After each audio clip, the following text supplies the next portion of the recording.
குற்றமில்லாத மாசற்ற ஆட்டுக்குட்டியாகிய கிறிஸ்துவின் விலையேற பெற்ற இரத்தத்தினாலே மீட்கப்பட்டீர்கள் என்று அறிந்திருக்கிறீர்களே.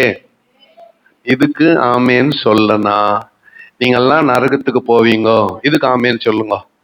Very good, thank you thank you. உண்மையான மனசு வெளிப்பட்டுச்சு பத்தியா? பிசாசு எப்படி பிடிச்சி வச்சுங்கிறான் பத்தியா உங்களை? குற்றமில்லாத மாசற்ற ரத்தத்தினாலே மீட்கப்பட்டீர்களேனா, you have been redeemed by the precious blood of Christ. அதுக்கு ஆமேன் சொல்ல மனசு இல்ல. நரகத்துக்கு போவீங்கன்னா ஆமேன். அருமையான ஆண்டுடைய பிள்ளைகளே, இந்த காலவேளையில 1 பேதுரு 1 நிருபம் வசனங்கள் 15 19 வரை தியானிக்க போகிறோம். ஃபர்ஸ்ட் 15ஆம் வசனத்துல, உங்களை அழைத்தவர் பரிசுத்தராய் இருக்கிறது போல நீங்களும் உங்கள் நடக்கைகளை எல்லாவற்றிலேயும் பரிசுத்தராய் இருங்கள். நான் பரிசுத்தர், ஆகையால் நீங்களும் பரிசுத்தராய் இருங்கள் என்று எழுதியிருக்கிறது. சமீப நாட்களாக பழைய ஏற்பாட்டில எழுதப்பட்டிருக்கிறதை புதிய ஏற்பாட்டின் நிறைவேறுதலை நாம் தியானித்துக் கொண்டிருக்கிறோம். What was written in the Old Testament, which has been fulfilled in the New Testament. This is the series that we are meditating upon. பழைய ஏற்பாட்டில் உரைக்கப்பட்ட வார்த்தைகள் புதிய ஏற்பாட்டில் எப்படி அது நிறைவேறி இருக்கிறது என்பதை தியானித்துக் கொண்டிருக்கிறோம். இதுல 15ஆம் வசனத்துல, உங்களை அழைத்தவர் பரிசுத்தராய் இருக்கிறது போல. He who called you is holy. உன்னை அழைத்தவர் பரிசுத்தர். உன்னை அழைத்தவர் பரிசுத்தர். உங்களை அழைத்தவர் பரிசுத்தராய் இருக்கிறபடியால் நீங்களும் உங்கள் நடக்கைகள் எல்லாவற்றிலேயும் எப்படி இருங்க? சத்தமா, பரிசுத்தராய் இருங்கள். உங்களை அழைத்தவர் பரிசுத்தர். ஆகவே நீங்கள் எல்லா நடக்கையிலும் அவரை போல, பரிசுத்தரை போல நடந்து கொள்ளுங்கள். அங்க எப்படி எழுதி இருக்கிறது? அடுத்த வசனம், நான் பரிசுத்தர், ஆகையால் நீங்களும் பரிசுத்தராய் இருங்கள் என்று எழுதியிருக்கிறதே. நான் பரிசுத்தர், ஆகையால் நீங்களும் பரிசுத்தராய் இருங்கள் என்று எழுதியிருக்கிறதே. எங்க எழுதியிருக்கிறது? திருப்புங்க லேவியராகமம் 11ஆம் அதிகாரம் 45ஆம் வசனம். லேவியராகமம் 11ஆம் அதிகாரம் 45ஆம் வசனம். Leviticus chapter 11 verse 45. நான் உங்கள் தேவனாய் இருக்கும்படி உங்களை எகிப்து தேசத்தில் இருந்து வரப்பண்ணின கர்த்தர். நான் பரிசுத்தர், ஆகையால் நீங்களும் பரிசுத்தராய் இருப்பீர்களாக. Hallelujah. For the Lord who brought you out of the land of Egypt is your God. உங்களை எகிப்திலிருந்து அழைத்து கொண்டு வந்த தேவனாகிய கர்த்தர் உங்கள் தேவனாகிய கர்த்தர். I am holy and therefore you be holy. நான் பரிசுத்தர், ஆகையால் நீங்களும் எப்படி இருங்க? பரிசுத்தராய் இருங்கள். லேவியராகமம் 19ஆம் அதிகாரம் வசனங்கள் 2-5 வரை வாசிக்கலாம். லேவியராகமம் 19ஆம் அதிகாரம் வசனங்கள் 2-5 வரை. நீ இஸ்ரவேல் புத்திரரின் சபை அனைத்தோடும் சொல்ல வேண்டியது என்னவென்றால், உங்கள் தேவனும் கர்த்தருமாகிய நான் பரிசுத்தர், ஆகையால் நீங்களும் பரிசுத்தராயிருங்கள். உங்களில் அவனவன் தன் தன் தாய்க்கும் தன் தன் தகப்பனுக்கும் பயந்திருக்கவும் என் ஓய்வு நாட்களை ஆசரிக்கும் கடவீர்கள். நான் உங்கள் தேவனாகிய கர்த்தர், விக்கிரகங்களை நாடாமலும் வார்ப்பிக்கப்பட்ட தெய்வங்களை உங்களுக்கு உண்டாக்காமலும் இருப்பீர்களாக. நான் உங்கள் தேவனாகிய கர்த்தர். நீங்கள் சமாதான பலியை கர்த்தருக்கு செலுத்தினால் அதை மனோ உற்சாகமாய் செலுத்துங்கள். ஹல்லேலூயா. ஒரு ஹல்லேலூயா சொல்லுங்க. பரிசுத்தமாய் வாழறதுன்னா என்ன? ஃபர்ஸ்ட் பரிசுத்தம்னா என்ன? ஃபர்ஸ்ட் அது மாரல் பியூரிட்டி, நல்லொழுக்கத்திலே சுத்தமாய் இருப்பது. கான்செக்ரேஷன், பிரித்தெடுக்கப்படுவது. செட் அபார்ட், ஒரு விசேஷித்த நோக்கத்துக்காக எடுத்து வைக்கப்பட்டது. செப்பரேட்டட், ஒதுக்கி வைக்கப்பட்டது. டிஸ்டிங்க்ட், நிச்சயமானது. வெரி டிஸ்டிங்க்ட், நிச்சயமானது. அப்போ அது பரிசுத்தம். பரிசுத்தம் என்றால் ஒரு விசேஷித்த நோக்கத்துக்காக எடுத்து வைக்கப்பட்டது, பிரித்தெடுக்கப்பட்டது. Separated for a good cause, நல்ல நோக்கத்துக்காக தனியே எடுத்து வைக்கப்பட்டது. எல்லாவற்றையும் போல அதை பாவிக்க முடியாது. எல்லாவற்றையும் போல அதை பயன்படுத்த முடியாது. நம்ம வீட்டுல நிறைய புக்குங்க இருக்கும் இல்ல? முன்னெல்லாம் ராணி, குமுதம், குங்குமம், தேவி, தேவி, அந்த புத்தகங்களோட இதோ இங்க என்கிட்ட ஒரு புக் இருக்குல்ல, திஸ் புக், இதையும் சேர்த்து இருக்குது,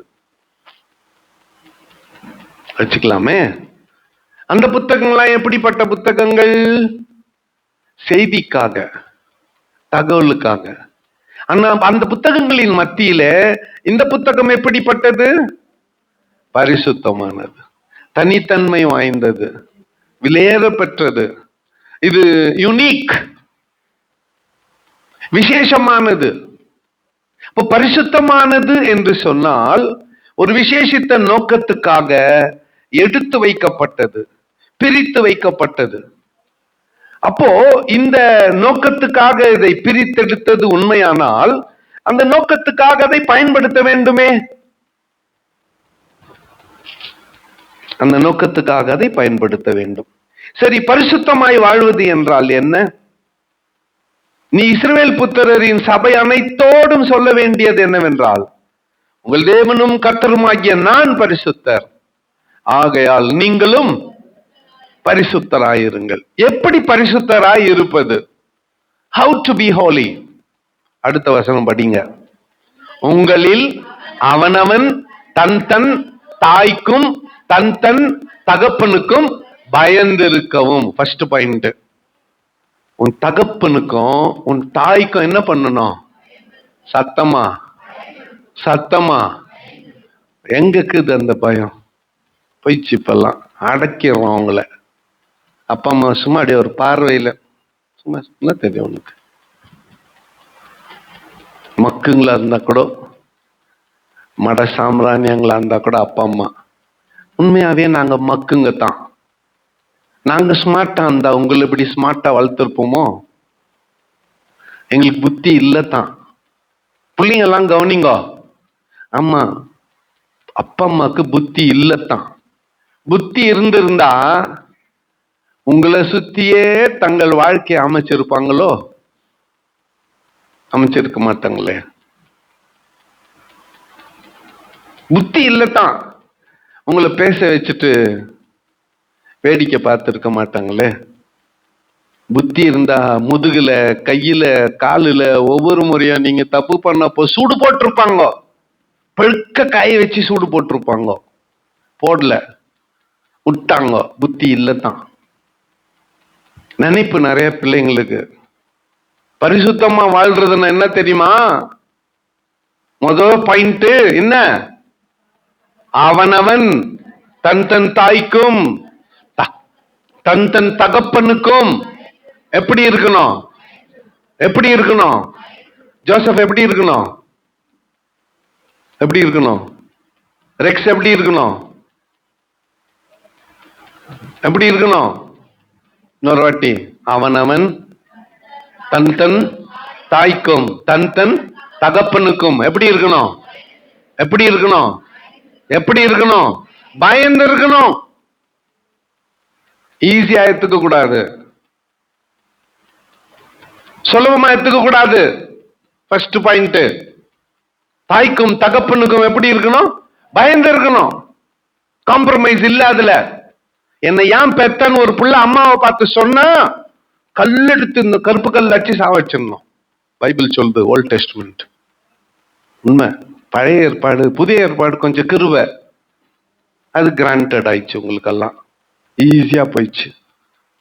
ஃபர்ஸ்ட் பியூசிக்கு போயிட்டு வந்ததும் முதல் நாள் சொல்றதே உனக்கு என்ன தெரியும்? ஃபர்ஸ்ட் பியூசிக்கு போயிட்டு வந்து முதல் நாள் அப்பா அம்மாவை பார்த்து நீ சொல்றதுன்னா உனக்கு என்ன தெரியும்? இன்னைக்கு உனக்கு என்ன தெரியுதோ அது உங்க அம்மாக்கு உங்க அப்பாவுக்கு 25 வருஷத்துக்கு முன்னாலே தெரியும்.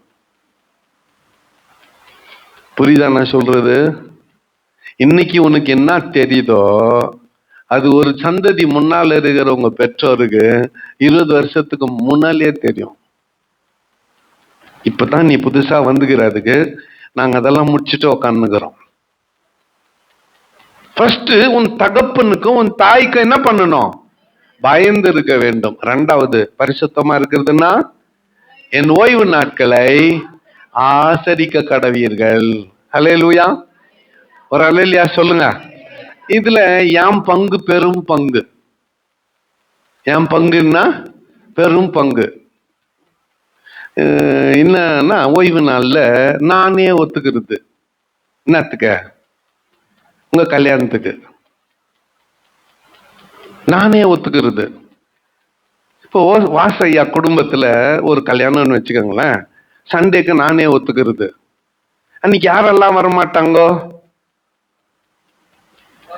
வாசையா, அவங்க மனைவி, அவங்க தம்பிகள், அவங்க தம்பி மனைவிகள், அவங்க பெற்றவர்கள், அவங்க வீட்டுல பெண் எடுத்தவர்கள், பெண் கொடுத்தவர்கள், இவங்க எல்லாம் வரமாட்டாங்க. எங்கக்கு இன்னைக்கு ஒரு அப்படியே கோஇன்சிடென்ட் ஆயிடுச்சு. அதை சொன்னா அந்த ஃபேமிலி கோச்சுக்கும். நான் அதை சொல்லலை, அதனால தான் வேற குடும்பத்தை சொன்னேன். அந்த குடும்பத்துக்கு என்ன விட்டா வேற கேதி இல்லை, எனக்கு அவங்க விட்டா வேற வழி இல்லை. அதனால தைரியமா அதை சொல்லலாம். அதனால தான் சொல்றேன்.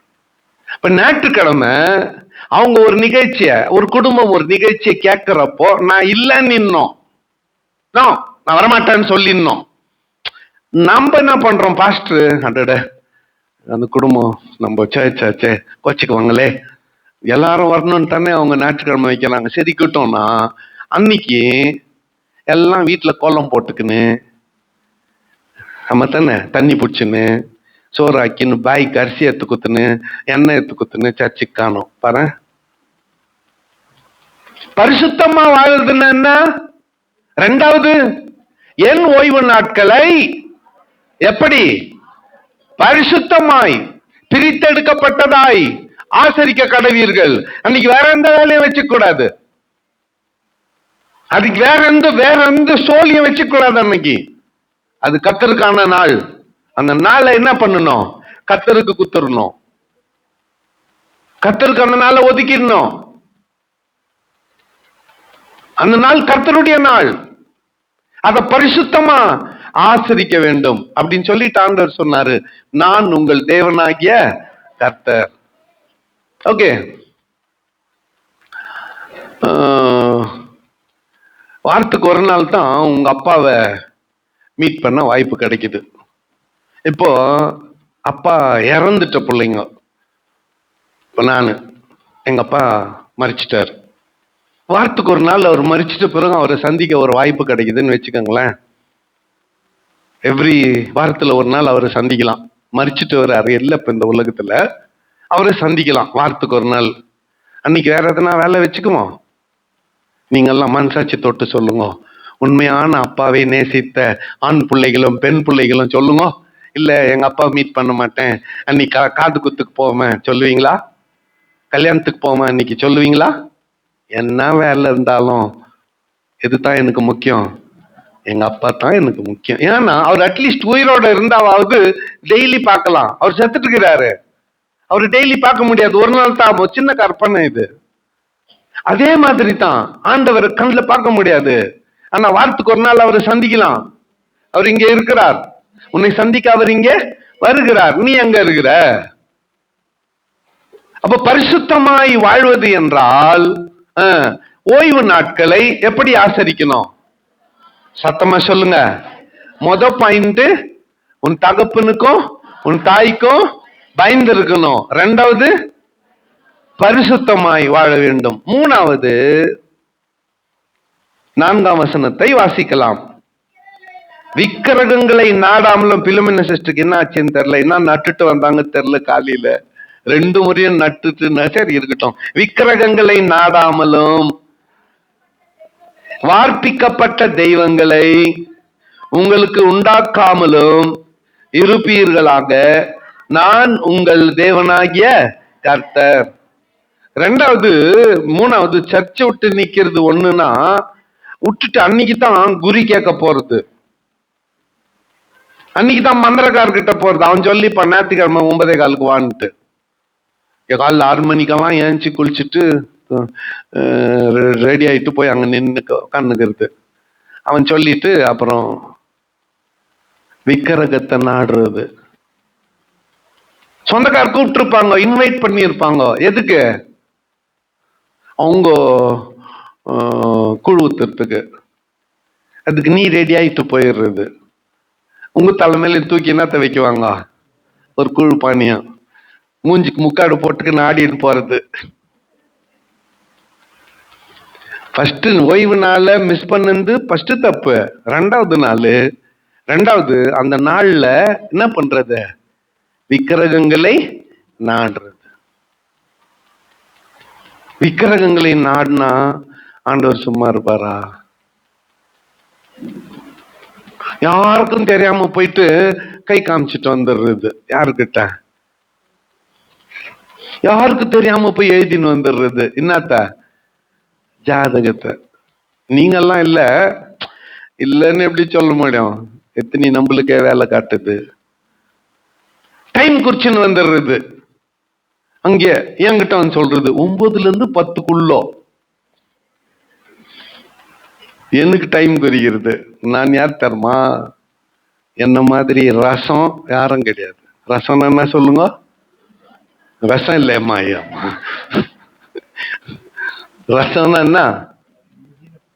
மிஞ்சின பதார்த்தம். இலையில குழம்பு ஊத்தின்னு சாப்பிட்டா குழம்பு கண்ட்ரோல் பண்ணலாம், ரசத்தை கண்ட்ரோல் பண்ணவே முடியாது. அது ஓடினே இருக்கும். அதனால தான் ரசத்துக்கு என்னன்னு பேரு? மிஞ்சின பதார்த்தம். அதுதான், விஷம் இல்ல, ரசம். சரி, என்ன மாதிரி இருக்கட்டும். நல்லா கொஞ்சம் நான் சொல்றது கொஞ்சம் கவனிங்க. நம்ம வாழ்க்கையில விக்கிரகத்தை கொண்டு வந்து நிலைநிறுத்தலாமா? அதை போய் ஒரு பொருட்டான்னு நினைக்கலாமா? அது உனக்கு வாழ்வழிக்கும் நம்பி அதுகிட்ட போலாமா? அது உனக்கு கேடு உண்டாக்கும் நினைச்சு அதுக்கு பயப்படலாமா? அதுக்கு டைம் குறிக்கலாமா? எவனோ ஒருத்தன் சொன்னான் 9ல இருந்து 10:30. நான் என்ன பண்ணுவேன் தெரியுமா? 10:25க்கு தான் வீட்டுல இருந்து கிளம்புவேன். எப்ப நீ ஐயா உங்க டைம்னு சொல்றீங்களோ அப்ப நீ சொல்றதை விட அரை ஹவர் முன்னாலேயே முடிச்சு குத்துருவேன். எப்ப நீ எனக்கு டைம் பிக்ஸ் பண்றியோ அப்ப நான் வேணும்னு ரெடி ஆயிட்டு உக்காந்துப்பேன். நீ சொன்ன அந்த டைம் கடக்கிற வரலாம் உக்காந்துக்குவேன். கடந்த பிறகு வருவேன். யார் கல்யாணத்துக்கு நான் லேட்டா வந்தேன்னா வேணும்னு வந்தேன்னு அர்த்தம். அதுக்கு காரணம் நான் இல்லை, நீங்க தான். ஏன்னா நீங்க எனக்கும் ஆண்டவருக்கும் என்ன பிக்ஸ் பண்ணீங்க? டைம் பிக்ஸ் பண்ணீங்க. நமக்கெல்லாம் டைம் பிக்ஸ் பண்றவர் அவரு. ஞாபகத்துல வச்சுக்கோங்க. நமக்கு ஏது யமகண்டம், நமக்கு ஏது ராவு காலம். உயிர் போது. உயிர் போறப்ப கேட்கவியா, தயவு செஞ்சு என்ன ராவ் காலத்துல எடுத்துக்காத, ஒரு அரை ரூட்டு கொடுன்னு கேட்பியா? முடியுமா உன்னால? உன் மரணத்தை தள்ளி போட முடியுமா? முடியாது. மரணத்துக்கு ஏது ராவ் காலம், எம கண்டம், நல்ல நேரம், கெட்ட நேரம், அதெல்லாம் எதுவுமே இல்லை. அதெல்லாம் எதுவுமே இல்லை. ஆண்டவர் 7 நாள்ல படைச்சார். 7 நாளையும் நல்லதுன்ட்டார். நீங்க வேணும்னா வீட்டுக்கு போய் ஆதி ஆகமத்தை 3 அதிகாரத்தை திரும்பி படிங்க. நாள் படிச்சாரு, நல்லதுன்ட்டார். 2வது நாள் படிச்சாரு, நல்லதுன்ட்டார். 3வது நாள் படிச்சாரு, நல்லதுன்ட்டார். 4வது நாள், 5வது நாள், 6வது நாள் நல்லது நல்லது நல்லதுன்ட்டார். 7வது நாள்ல படிச்சாரு, மிகவும் நல்லதுன்ட்டார். 7வது நாள் எப்படிப்பட்டது? சத்தமா மிகவும் நல்லது. அதுக்கு என்னத்துக்கு படிச்சாரு? ஓய்வு நாள்னு படிச்சாரு. ஆண்டவர் டயர்ட் ஆயிட்டாரா? இல்ல, அவர் ஒரு நியதியை ஏற்படுத்துறார். ஓய்வு நாள் ஆண்டவருடைய சமூகத்துல வந்து நேரத்தை செலவழிச்சிட்ட பிறகு உன் இஷ்டம். இங்க இருந்து நேரா ஹோட்டலுக்கு போகலாம், பிரேக்ஃபாஸ்ட் முடிச்சுட்டு அப்படியே கறி கடைக்கு போகலாம், கறியெல்லாம் வாங்கிக்கின்னு வீட்டுக்கு வந்து சமைச்சு சாப்பிட்டு நீயும் உன் குமாரரும் உன் குமார்த்திகளும் உங்க வீட்டுல சந்தோஷமா இருக்கலாம். ஓய்வு நாள் சந்தோஷமா இருப்பதற்காக. விக்கிரகங்களை நாடாத, அது உனக்கு ஒன்னும் செய்யாது, ஒரு நன்மையும் செய்யாது, ஒரு தீமை கூட செய்யாது. நல்லா கேளுங்க, இது ரொம்ப முக்கியம். 2, நன்மை தேடி போறது ஒரு கூட்டம் விக்கிறதுகிட்ட, அதை பார்த்து பயந்து போறது இன்னொரு கூட்டம். 2 கூட்டத்துக்கும் நான் சொல்றேன், பேயின்னு ஒண்ணு கிடையாது. இருக்குதுன்னா இந்த 140 தான் பேய். நான் பேய்களோடு சஞ்சரித்து கொண்டு இருக்கேன். இந்த பேய்களுக்கெல்லாம் தலைவன் பேய் நான் தான். சந்தோஷமாகதா? இப்போ என்ன பேயின்னு எல்லாருக்கும் சந்தோஷம். உன்னை விட்டா வேற யாரு பேய்? மனசாச்சு தொட்டுச்சோ. வீட்டுல நீ ஆட்டம் ஆடுறிய பிரச்சனா, செல்வம் அண்ணா கெஞ்சலாம், நான் கொஞ்சம் வேணா என்ன பேயாட்டம் ஆடுது, இங்க பார்த்தா சைலண்ட் ஆகுது. இப்போ பேய் என்னத்துக்கு பயப்படணும்? அதை பத்தி, விக்கிறத பத்தி ஏன் பயப்படணும்? அது உனக்கு ஒரு நன்மையும் செய்யாது, அது உனக்கு ஒரு தீமை கூட ஏன்னா அது கல்லு, அது மரம், அது அட்டை. அது கல்லு, மரம், அட்டை, ஒண்ணும் இல்ல. அது உனக்கு ஒண்ணும் பண்ணாது. மரத்துல பேய் ஏறி நிக்காது. என்ன மரம்? வேப்ப மரம். பேய் ஏறி நிக்காது. நீயா போய் ஏறினா தான் உண்டு. அதுல அது ஏறி ஒண்ணும் இல்ல, அதுக்கு வல்லமை இல்ல. விக்கிரகத்தை ஒரு பொருட்டான்னு நினைக்காத. டோன்ட் கன்சிடர், அதாவது அத ஒரு கன்சிடரேஷனே பண்ணாத. விக்கிரகங்களை நாடாத. வார்ப்பிக்கப்பட்ட தெய்வங்களை உனக்கு உண்டாக்காத.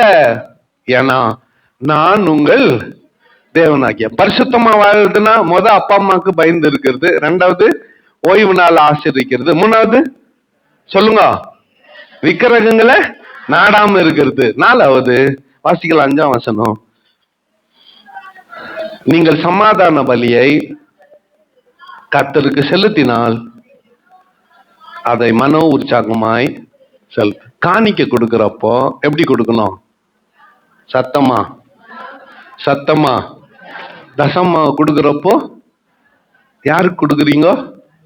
பாஸ்டருக்கு இல்ல, சொல்லி கிள்ளி மாட்டிக்காதீங்க. யாருக்கு கொடுக்குறீங்க? சத்தமா சத்தமா. பரிசுத்தமானது அது. தசம் பாகம் எப்படிப்பட்டது? காணிக்க எப்படிப்பட்டது? பரிசுத்தம். அது யாருக்கு கொடுக்குறீங்க? கர்த்தருக்கு கொடுக்குறீங்க. இப்ப இந்த 4 காரியங்கள், அப்பா அம்மாக்கு பயப்படணும், கீழ்ப்படியணும், பரிசுத்த ஓய்வுனால பரிசுத்தமா ஆசரிக்கணும், விக்கிரகங்களை நாடி போக கூடாது, 4வது சொல்லுங்க காணிக்கை செலுத்தினால் அதை உற்சாகமாய் செலுத்த வேண்டும், மனோ வாஞ்சையாய் செலுத்த வேண்டும். இதுதான் பரிசுத்தமாய் வாழுறது. எதன்படி? லேவியராகமம் 19ஆம் அதிகாரம் வசனங்கள் 2-5 படி. இதை மேற்கோள் காட்டி பேதுரு தன் புத்தகத்துல வாசிக்கலாம். அடுத்த வசனத்தை அங்க 1 பேதுரு 17, அதாவது முதலாம் அதிகாரம் 17ஆம் வசனம். அன்றியும் பட்சபாதம் இல்லாமல் அவனுடைய கிரியைகளின்படி நியாயம் தீர்க்கிறவரை நீங்கள் பிதாவாக தொழுது கொண்டு வருகிறபடியால் இங்கே பரதேசிகளாய் சஞ்சரிக்கும் அளவும் பயத்துடனே நடந்து கொள்ளுங்கள். இந்த உலகத்துல நாம யாரு? சத்தமா சொல்லுங்க. இப்ப நீங்க சொன்னா யாரும் கோச்சிக்க மாட்டாங்க. அதே வீட்டுக்கு போய் பரதேசின்னு சொன்னீங்கன்னா உங்களுக்கு சண்டை வரப்போகுது. இப்ப சொல்லுங்க, நீங்க யாரு? சத்தமா. இந்த பக்கம் இருக்கிறவங்க எல்லாம் இந்த பக்கம் இருக்கிறவங்கள பார்த்து சொல்லுங்க, இந்த பக்கம் இருக்கிறவங்க எல்லாம் இவங்கள பார்த்து சொல்லுங்க. ஐயோ, நம்ம எல்லாம் யாரு இந்த உலகத்துல? பரதேசி, தற்காலிகமானவர்கள், நிரந்தரமா இந்த பூமியிலே வாழப்போகிறவர்கள் அல்ல. நம்ம எல்லாம் பரதேசிகள். ஆனா நம்ம ஆண்டவர் எப்படிப்பட்டவர்? பட்சாபாதம் இல்லாமல் நியாயம் விசாரிக்கிறவர். ஆகவே பரதேசியாய் சஞ்சரிக்கிற அளவிற்கு எவ்வளவு நாள் இந்த உலகத்துல இருக்கிறீங்களோ அவ்வளவு நாளும் எப்படி இருங்க? பயத்துடனே இருங்கள். கடவுளுக்கு பயப்படுகிற பயத்துடனே இருங்கள். 18ஆம் வசனத்தை வாசிக்கலாம் எல்லாம் சேர்ந்து. உங்கள் முன்னோர்களால் பாரம்பரியமாய் நீங்கள் அனுசரித்து வந்த வீணான நடத்த நின்று அழிவுள்ள வஸ்துக்களாகிய பொல்லினாலும் பொன்னினாலும் மீட்கப்படவில்லை. நீங்க அதனால மீட்கப்படவில்லை. இத கொஞ்சம் கவனிங்க. முன்னோர்களுடைய பாரம்பரியம் என்ன?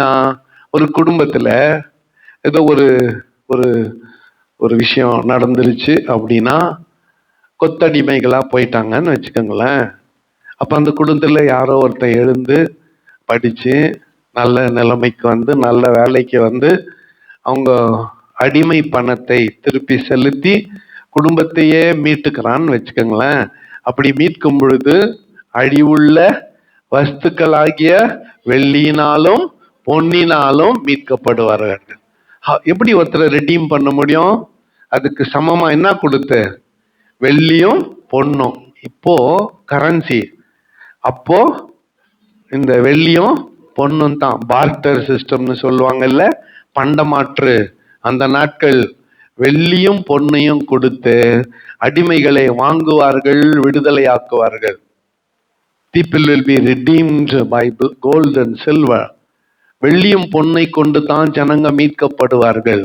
ஆனால் நீங்கள், இப்ப என் சத்தத்தை கேட்டுக்கொண்டிருக்கிற நீங்கள் அப்படி மீட்கப்படாமல், அப்ப வேற எப்படி மீட்கப்பட்டீர்கள்? எல்லாம் சேர்ந்து வாசிக்கலாம்.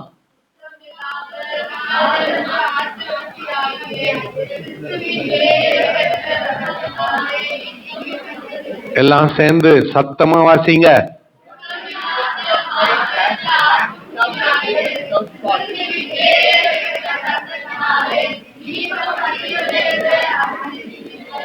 ஆமென், ஹல்லேலூயா. இப்போ நாம் எல்லாம் மீட்கப்பட்டோம். எப்படி? குற்றமில்லாத மாசற்ற ஆட்டுக்குட்டி ஆகிய கிறிஸ்துவின் விலையேற பெற்ற இரத்தத்தினாலே மீட்கப்பட்டீர்கள். இப்ப 5வது எப்படி பரிசுத்தமாக்கப்பட்டோம்? சொல்லுங்க, 5வது எப்படி? குற்றமில்லாத மாசற்ற ஆட்டுக்குட்டி ஆகிய கிறிஸ்துவின் விலையேற பெற்ற இரத்தத்தினாலே மீட்கப்பட்டீர்களே. அப்போ நான் பரிசுத்தர், நீங்கள் பரிசுத்தராயிருங்கள்னா முன்னால சொன்ன 4லயும் ஃபெயில் ஆயிட்டோம். ஏதோ ஒரு காலகட்டத்துல ஃபெயில் ஆயிட்டோம். ஏதோ ஒரு டைம்ல முன்னால சொன்ன 4லும் தவறிவிட்டோம். ஆகவே ஆண்டவர் பார்த்தாரு, இது ஒன்னும் உருப்படாத கேஸு, இது ஒண்ணு கூட தேராது, எதுவுமே பாஸ் பண்ணாது. ஆகவே கொரோனா டைம்ல கவர்மெண்ட் ஆல் பாஸ்ன்னு சொல்லிச்சு பாரு, ஞாபகம்தான்? என்ன பண்ணிச்சு கவர்மெண்ட்? ஆல் பாஸ்ன்ட்டார். அந்த மாதிரி இயேசுவின் ரத்தத்தை எல்லார் மீதும் பூசி ஆல் பாஸ், எல்லாரும் எங்க வந்துருங்க, பரலோகத்துக்கு வந்துருங்கன்ட்டார். அதைத்தான் பேதுரு சொல்லுகிறார். குற்றமில்லாத மாசற்ற ஆட்டுக்குட்டி ஆகிய கிறிஸ்துவின் விலையேற பெற்ற இரத்தத்தினாலே மீட்கப்பட்டீர்களே.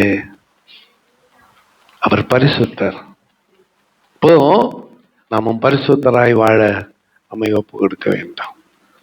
எப்படியும் கிறிஸ்து தம்முடைய இரத்தத்தினாலே நம்மை நீதிமான்களாக்கி இருக்கிறார்.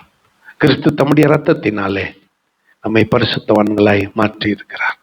அவரை விசுவாசிப்போம். அவரை விசுவாசிப்பது நமக்கு நீதியாக எண்ணப்படும். அதனால தான் பயம் வந்தா என்னன்னு சொல்லுங்க, இயேசுவின் ரத்தம் ஜெயம்னு சொல்லுங்க. நோய் வந்தா என்னன்னு சொல்லுங்க, இயேசுவின் ரத்தம் ஜெயம்னு சொல்லுங்க. தோல்வி வந்தா என்னன்னு சொல்லுங்க, இயேசுவின் ரத்தம் ஜெயம்னு சொல்லுங்க. அப்பொழுது குற்றமில்லாத மாசற்ற ஆட்டுக்குட்டியாக கிறிஸ்துவின் விலையேற பெற்ற ரத்தத்தினாலே மீட்கப்பட்டவர்கள் என்று முத்திரை போடப்படுகிறோம். பரலோகத்துல யார் இவர்கள்? எல்லாம் வெள்ளை ட்ரெஸ் போட்டுக்கிறாங்களே, யார் இவர்கள்? ஆட்டுக்குட்டி அவருடைய ரத்தத்தினாலே தங்கள் வஸ்திரங்களை தோய்த்தவர்கள். ஒரு பெருங்கூட்டம் இருக்கும், திரளான கூட்டம் இருக்கும். ஒரு ஓரத்துல நான் கூட இருப்பேன்னு நம்புறேன். என் கூட நம்புறவங்க எல்லாம் சேர்ந்துக்கோங்க. இயேசுவின் ரத்தம், ஏசப்பாவுடைய ரத்தத்தினால் என்னை மூடி மறைத்துக் கொள்ளுங்க. கர்த்தர் தாமே இந்த வார்த்தைகளை ஆசீர்வதித்து தருவாராக. கண்களை மூடி நாம் ஜெபம் செய்வோம்.